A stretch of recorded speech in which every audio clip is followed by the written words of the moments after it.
સંકલન અને ફરિયાદ સમિતિની બેઠક યોજાઈ। સાબરકાંઠા જિલ્લા સંકલન અને ફરિયાદ સમિતિની બેઠક જિલ્લા કલેક્ટર શ્રી ડોક્ટર રતન કંવર ગઢવી ચારણની અધ્યક્ષતામાં કલેક્ટર કચેરી હિંમતનગર ખાતે યોજાઈ હતી। હિંમતનગર ધારાસભ્ય શ્રી વીડી ઝાલાએ શહેરમાં ઓવરબ્રિજ, ટ્રાફિકની સમસ્યા, નગરપાલિકા વિસ્તારમાં ગટર વ્યવસ્થા, શહેરના રસ્તા, ખેડૂતોના પ્રશ્નો, સિંચાઈ માટે તળાવ ભરવા, હિંમતનગરના કોટલિયા અને મુછનીપાળ ગામે જવા આવવા માટે રસ્તાના પ્રશ્ન, જનહિતને સ્પર્શતા પ્રશ્નો રજૂ કર્યા, જેનો સંબંધિત અધિકારીઓએ જવાબ આપ્યો હતો। જિલ્લા કલેક્ટર શ્રીએ અમલીકરણ અધિકારીઓને એકબીજાના સંકલનમાં રહી પ્રજાલક્ષી કામો સત્વરે પૂર્ણ કરવા જણાવ્યું હતું।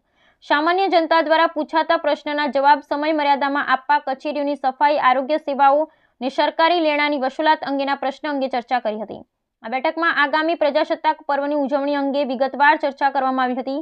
આ બેઠકમાં જિલ્લા વિકાસ અધિકારી શ્રી હર્ષદ વોરા, જિલ્લા પોલીસ વડા વિજય પટેલ, નિવાસી અધિક કલેક્ટર શ્રી કે.એ. વાઘેલા, ગ્રામ વિકાસ એજન્સી નિયામક શ્રી પાટીદાર, તમામ પ્રાંત શ્રી સહિત અન્ય અમલીકરણ અધિકારીઓ ઉપસ્થિત રહ્યા હતા।